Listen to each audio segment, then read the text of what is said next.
안녕하세요. 오늘은 조선시대 형벌에 대해서 이야기해보려고 합니다. 정근대의 형벌은 사회통합을 위해 경고성을 띠기 때문에 더욱 잔인하게 처벌했습니다. 마찬가지로 조선도 그러했고 조선에는 총 5가지의 형벌이 있었습니다.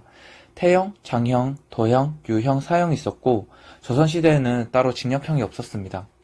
조선은 옥이라는 표현을 썼는데 지금은 징역형이 따로 있기 때문에 형벌을 받기 위해 감옥에 가는 것이고 조선시대의 옥은 미옥수로 형벌이 확정되지 않은 사람이거나 아니면 사형수를 수용하는 곳이었습니다.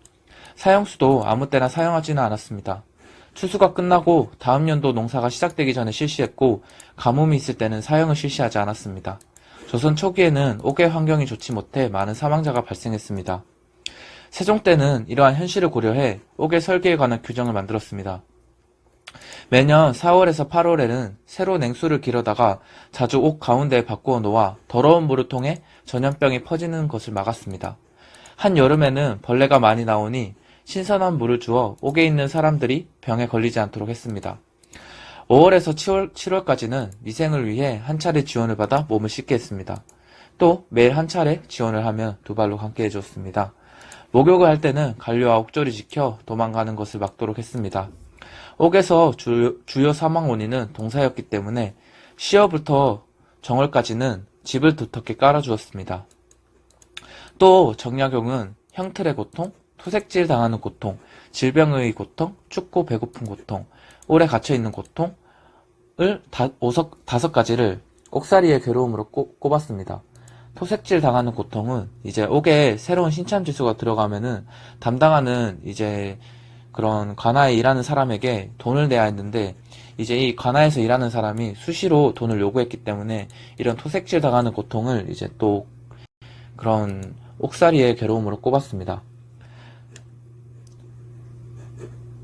태형과 장형은 경범죄자들에게 행해진 형벌이었습니다. 태형은 10대부터 10대부터 50대까지, 장형은 60대부터 100대까지 두 형벌 모두 열대 간격으로 처벌 수위를 조정했습니다.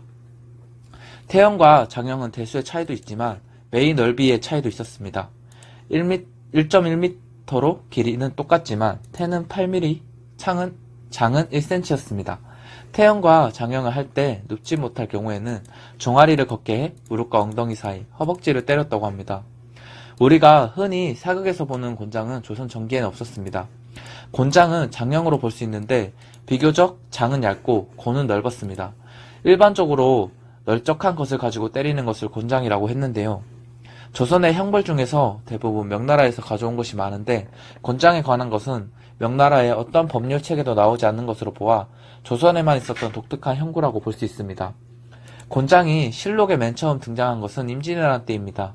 임진왜란 때 탈영병들에 대한 특단의 조치로 곤장을 처음 도입했습니다. 이 곤장이 법전에 처음 들어간 것은 용조 때부터입니다. 곤장은 장형과 비교해 고통이 심하므로 곤장형을 남발할 수 없었습니다. 이렇게 강력한 형벌이었던 곤장형은 도둑질과 군대에 대한 법률로만 시행할 수 있었습니다. 조선시대에 가장 예민하게 반응했던 것이 도둑질인데 조선은 농업사회였기 때문에 성실히 일을 해야 한다는 인식이 강했습니다. 도둑질이 많아지면 사회 유지가 어렵기 때문에 도둑질을 강력범죄로 취급했습니다.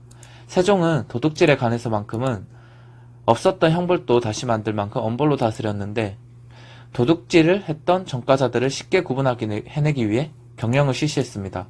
경령은 바늘을 찢어서 얼굴에 글자를 새긴 다음 그곳에 먹을 뿌려 스며들게 하여 옥에 며칠에 가둬놓고 문신을 새긴 형벌이었습니다.